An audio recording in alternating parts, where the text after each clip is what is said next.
Kembali Anda ikuti Smart Happiness bersama Arfan Pradiansa. Sudah sampai di sesi yang ketiga Smart Listeners, namun kami masih tunggu atensi Anda ya. Silakan bergabung sekali lagi di 0812 11 12 959. Gimana sih Smart Listeners caranya Anda mencari makna di dalam hidup Anda?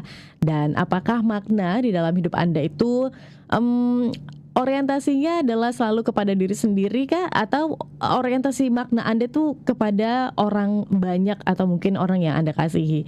Mungkin boleh ya berkomentar. Silakan 0812 11 12 959 karena kami masih membahas When Your Why is Dying bersama dengan motivator National Leadership and Happiness Pak Arfan Pradiansyah.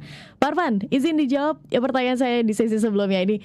Bagaimana apakah makna ini tuh bisa berubah seiring waktu kah Pak Arfan? Karena kan pribadi kita sekarang nih kadang berbeda dengan pribadi kita yang dulu mungkin atau yang nanti di masa depan. Silakan Pak Arfan.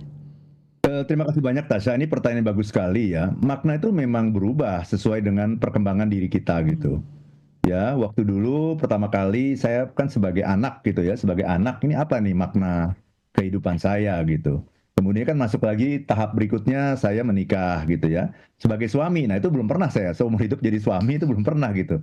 Dipanggil suami aja belum pernah gitu kan rasanya kan gimana gitu ya gitu ya. Gitu. Itu beda lagi makna hidupnya itu apa sih? Makna hidup saya punya istri gitu pertama kali itu. Apa sih? Nah, itu kan beda lagi gitu. Ya bahwa saya sekarang bertanggung jawab bukan hanya yang namanya tanggung jawab itu bukan tanggung jawab diri sendiri ya, tapi juga bertanggung jawab kepada yang namanya istri saya. Kemudian gak lama punya anak. Ya, berubah lagi, ada sebuah makna baru lagi, saya menjadi seorang ayah. Gitu. Anak saya kemudian 1, kemudian 2, kemudian 3 gitu. Berubah terus. Sampai sekarang ini jadi duda gitu ya. Itu kan gak pernah kebayang gitu sama saya kan, maksudnya apa ya maknanya ya gitu. Saya lagi hidup bahagia kok gitu ya. Lagi hidup bahagia tiba-tiba pergi gitu pasangan saya kan gitu. Apa sebetulnya maknanya? Nah, kalau saya tidak berhasil menemukan itu kan rasanya jadi penderitaan gitu. Tapi ketika kita berhasil menemukan itu, apa ya maknanya ini apa ya sebetulnya? Ada apa nih di balik ini? Ini kan bukan kehendak saya gitu. Bukan kehendak istri saya juga kan. Ini adalah kehendak Allah gitu.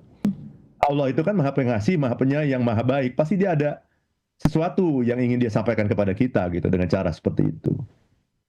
Jadi berubah terus memang. Gitu Tasya. Dan tugas kita adalah untuk melihat segala sesuatu itu, temukan maknanya. Kalau kamu belum menemukan makna, kamu masih akan menderita gitu. Tapi kalau kamu menemukan maknanya, bahkan penderitaan itu bisa kita cari itu. Sebagaimana halnya tadi, contoh saya adalah Siddhartha Gautama itu nyari, bahkan dia keluar dia nyari penderitaan gitu.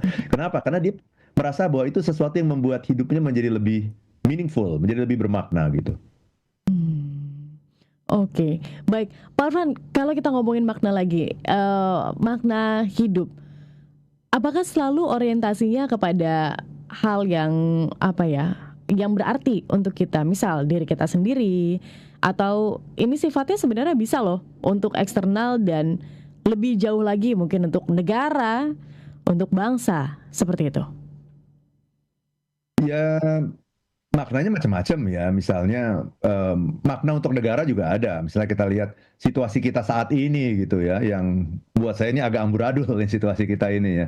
Ini sebenarnya maknanya apa sih ya? Kita juga bisa menemukan itu makna bagi bangsa gitu ya. Misalnya kemerdekaan kita apa sih maknanya bagi bangsa Indonesia gitu? Kenapa sih merdekanya misalnya di bulan Agustus atau di bulan Ramadan? Misalnya kan kita bisa menemukan makna itu. Tetapi sesungguhnya makna yang paling hakiki itu adalah ditemukan dalam diri kita gitu. Jadi kalau menemukan makna itu sebenarnya kita harus fokusnya tuh ke dalam gitu. Lihat pengalaman kita gitu. Ya, baik pengalaman yang menyenangkan maupun pengalaman yang menyakitkan gitu. Susahnya orang kalau lagi mendapatkan pengalaman yang menyenangkan itu nggak inget sama makna-makna itu gitu. Udahlah gitu, nikmatin aja gitu. Nah, orang tuh baru membutuhkan pegangan itu ketika dia sedang mengalami penderitaan gitu. Gitu ya. Bagaimana kita bisa cerah ceria kembali kan? Saya kan selama 8 bulan ini kan struggle banget gitu. Tapi gimana caranya bisa cerah ceria kembali? Itu kan karena saya sudah mulai menemukan oh ini loh sebenarnya maknanya. Gitu. Jadi kita lebih resilience istilahnya itu. Orang yang menemukan makna itu akan lebih tahan banting gitu ya. Akan lebih kuat gitu kalau dia tahu bahwa penderitaan ini ada sesuatu sebetulnya yang ingin disampaikan oleh Tuhan kepada dia gitu. Gitu. Jadi sekali lagi makna itu memang kita harus cari waktu sendiri. Duduk, diam, merenung, ajukan pertanyaan why. Dan why-nya itu mungkin sampai 5 kali gitu. Why 5 times gitu. Why nanti ada jawabannya kan. Tanya lagi why, ada jawaban lagi kan. Why, ada jawaban lagi kan. Sampai 5 kali biasanya. Nah ini di Instagram saya ada yang bertanya nih, ya. Pertanyaan gini, apakah itu sama dengan me time? Enggak sama. Ya, karena seringkali kita kalau saya bilang mencari makna itu me time, akhirnya apa? Akhirnya ya jadi misunderstanding, jadi misleading. Me time itu kan seringkali kita pergi sendiri. Saya juga suka me time gitu. Misalnya jalan sendiri kemana gitu ya.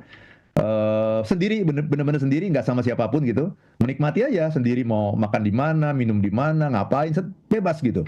Itu adalah me time saya gitu kan. Jadi me time itu nggak sama dengan menemukan makna. Tetapi menemukan makna itu bisa kita lakukan pada waktu kita me time. Me time itu apa sih? Me time adalah waktu untuk diri kita sendiri.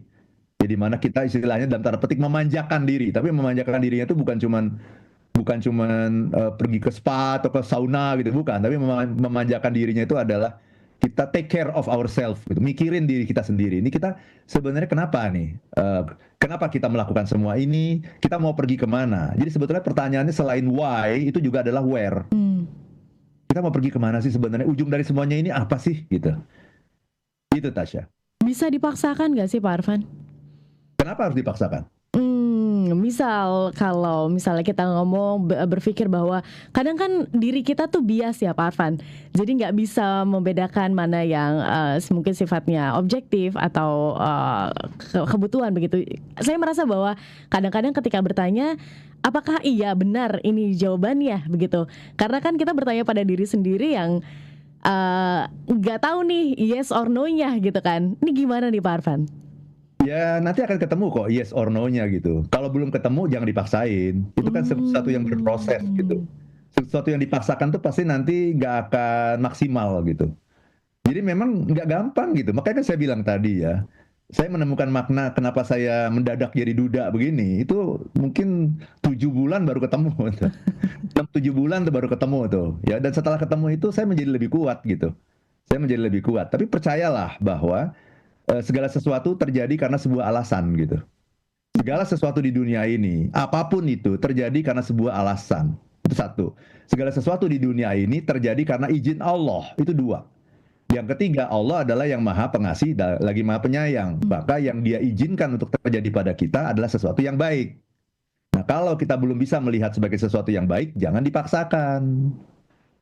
Tunggu aja dulu, let it flow gitu ya. Biarkan itu berjalan dulu gitu ya. Biarkan itu mengalir gitu. Tapi yang paling penting jangan menghentikan pencarian. Jangan menghentikan pencarian gitu. Kita seringkali berhenti sebelum selesai. Habis nggak ketemu-ketemu capek gitu kan. Ya nggak apa-apa, itu ada sebuah proses gitu. Dan kita harus sadar bahwa manusia itu adalah makhluk yang selalu mencari why. Selalu mencari why gitu. Kalau kita nggak ketemu why-nya, maka kita akan frustrasi gitu. Kalau kita nggak ketemu why-nya. Oke, baik. Pak Arfan izin sebelum kita jeda begitu ya. Ini pertanyaan personal mungkin smart listeners semoga Anda relate juga gitu ya. Jadi beberapa hari yang lalu pas banget Pak Arfan ada teman saya yang sudah lama tidak keep in touch. Kita keep in touch lagi, bertukar cerita. Tapi sadly dia harus mengalami struggle di dalam hubungannya. Mendapatkan kekerasan dari pasangan, kemudian harus mengambil langkah jadi orang tua tunggal begitu. Nah, ini kan saya bingung gitu caranya untuk membuat dia sekarang yang mungkin sekarang sedang tertatih-tatih gitu menemukan lagi semangat di dalam dirinya. Padahal kan beliau ini sosok yang dibutuhkan gitu untuk anak-anaknya. Gimana ya caranya Pak Arfan agar mungkin kita ini bisa membantu orang lain yang mungkin sekarang terlihat sedang kehilangan makna. Apakah yang bisa dilakukan biar efektif begitu ya, agar penyebaran dari punya makna ini bisa kita capai bersama-sama begitu. Apalagi kan sedih ya ngelihat orang terdekat kita nggak bersemangat di dalam hidupnya dan nggak tahu waktu akan seperti apa. ada worst case yang mungkin akan menanti, ini kan kita nggak mau itu terjadi, begitu kan ya Pak Arfan. Nah, gimana caranya agar kita bisa membangkitkan semangat dan juga makna hidup dari orang lain di sekitar kita? Izin Pak Arfan untuk dijawab di sesi selanjutnya. Dan Smart Listeners, kami masih undang Anda sekali lagi. Ini sudah ada yang bergabung beberapa, nanti akan kami bacakan ya satu persatu. Ibu Erni, Pak Alex, kemudian juga sudah bergabung Ibu Vero, selamat pagi. Nanti akan saya bacakan atensi dari Anda. Namun untuk Anda yang masih ingin bergabung, silakan 0812 11 12 959 atau di live chat YouTube channel Radio Smart FM. Kami hadir di sana, jadi silakan bergabung bersama kami dalam program Smart Happiness di pagi hari ini. Kembali Anda ikuti Smart Happiness bersama Arfan Pradiansa. Smart Listeners, sesi yang terakhir When Your Why is Dying dalam program Smart Happiness.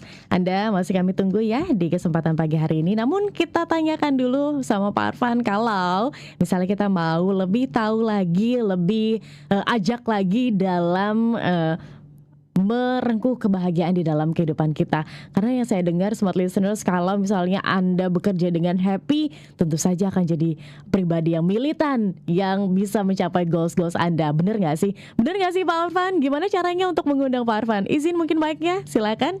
Ya, benar banget Tasya. Jadi yang dicari dalam hidup itu kan bukan hanya sukses ya, tapi bahagia. Bahagia itu beda sama sukses gitu. Seringkali orang nggak bisa ngebedain itu gitu.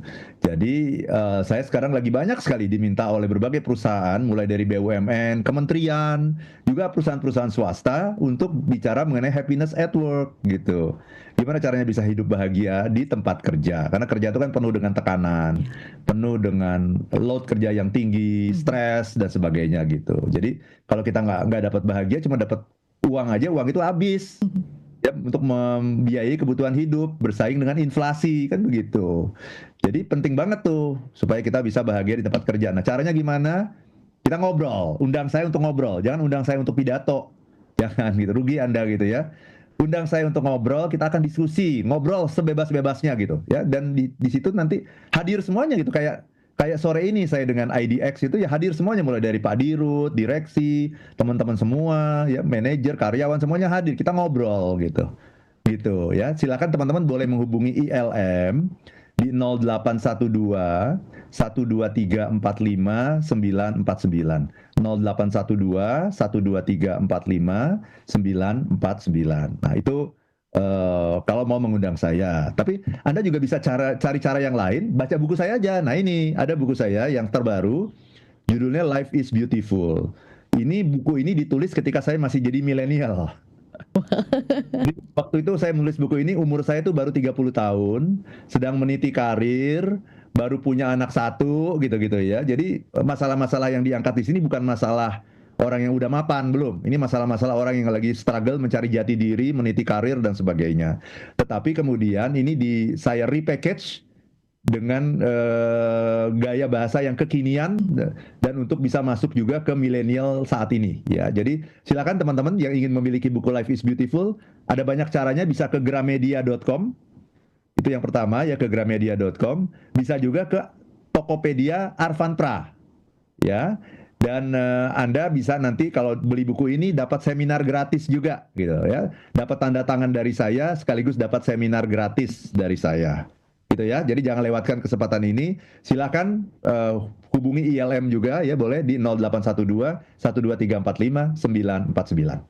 Gitu Tasya. Oke. Baik, silakan ya Smart Listeners, langsung dihubungi ILM. Jadi Anda bisa mendapatkan mungkin informasi lebih lengkap, atau bisa juga hubungi ke Radio Smart FM. Nanti akan kami teruskan informasinya. Pak Arfan, pertanyaan saya nanti aja dijawabnya karena Smart Listeners lebih penting begitu ya. Saya mau menyapa nih Pak Alex Andaro dari Pontianak yang selalu setia menemani di pagi hari ini. Katanya simak dari Pontianak, di sana cuaca cerah Pak Arfan. Hidup itu memang berat, itu dilatih kesabaran karena kita di dunia ini diuji Tuhan untuk itu. Bagaimana kita menghadapi hidup ini, karena itu semua juga bekal kita nanti di akhirat, kata Pak Alex. Ibu Betul. Erni bergabung. Selamat pagi Pak Arfan, Mbak Tasya. Jumat pagi selalu saya nantikan karena ada Smart Happiness. Umur saya memang sudah kepala 4, tapi masih sering merasa diperlakukan tidak adil karena ulah orang. Pagi ini temanya ngena banget, bikin hati saya plong dengan merelakan, melepaskan, dan fokus pada tujuan. Nah, Oke, baik. Terima kasih Bu Erni. Kemudian di YouTube channel Bapak Aspian Nur bergabung dari Sangatta, Kalimantan Timur, mengikuti acara Smart Happiness via YouTube Smart FM. Terima kasih. Ini ada pertanyaan dari Pak Yono dari Banjarmasin, Pak Arfan. Saya pernah bekerja tapi tidak sesuai dengan keinginan atau gaji tidak sesuai, terus memutuskan untuk cari pekerjaan lain. Pertanyaan saya, apakah saya belum tahu makna dari pekerjaan tersebut? Dan ini satu lagi, izin ya Pak Arfan, saya rapel semuanya. Ibu Vero, selamat pagi Pak Arfan. Terima kasih Pak Arfan. Mbak Tasya, ini jadi mengingatkan kembali saya yang sekarang sedang hilang arah, bingung mau apa. Jadi udah sembunyi di kamar kos sejak 2 minggu lalu, keluar cuma buat ambil makan katanya. Wow, silahkan Pak Arfan. terima kasih Pak Yono di Banjarmasin ya. Tadi Anda keluar kerja hanya gara-gara eh, gajinya kurang pas Gaji. gitu ya. Itu menunjukkan bahwa kemungkinan besar Anda belum tahu makna gitu. Itu kan contoh orang yang belum tahu makna kan. Kalau orang yang udah tahu makna, kayak saya dulu bekerja yang nggak mikirin gaji. Jadi mau digaji berapapun yang penting saya kerja. Kenapa? Karena yang saya cari baru adalah pengalaman pada saat itu. Sampai usia tertentu saya yang menentukan gaji saya gitu. Iya kan gitu kan. Jadi kalau kita baru kerja, itu kan saya juga suka ngomong ya sama anak saya itu yang mulai cari-cari kerja kan. Kamu kalau nyari kerja itu nggak usah terlalu cerewet sama gajimu gitu loh. Udah pokoknya kerja aja, yang kamu cari itu adalah pengalaman. Nanti kalau kamu udah punya pengalaman yang banyak, kamu udah settle, kamu yang menentukan gajimu sendiri gitu. Jangan mau ditawar, istilah gitu. Nanti kalau kamu udah jadi orang yang settle, jangan mau ditawar sama orang. Enggak, kalau nggak mau ya sudah gitu. Tapi kalau sekarang belum punya pengalaman, yang dibutuhkan itu adalah pengalaman, bukan gaji. Gaji itu akan menyusul kok gitu. Ya, jadi kalau tadi Pak Yono mengatakan bolak-balik pindah dari satu tempat ke tempat yang lain hanya gara-gara gajinya lebih gede. Yang saya lihat bukan pindahnya loh Pak Yono, tapi alasan kenapa Anda pindah. Alasan pindahnya hanya semata-mata gaji, itu menunjukkan bahwa Anda belum memahami makna gitu. Ya, kalau orang yang udah memahami makna, alasan pindahnya bukan karena itu, karena ingin mencari makna yang lebih lagi gitu dari pekerjaan yang Anda lakukan gitu. Ya, jadi bukan pindah kerja itu nggak salah kok. Yang salah adalah alasannya. Kalau alasannya hanya uang, itu yang salah.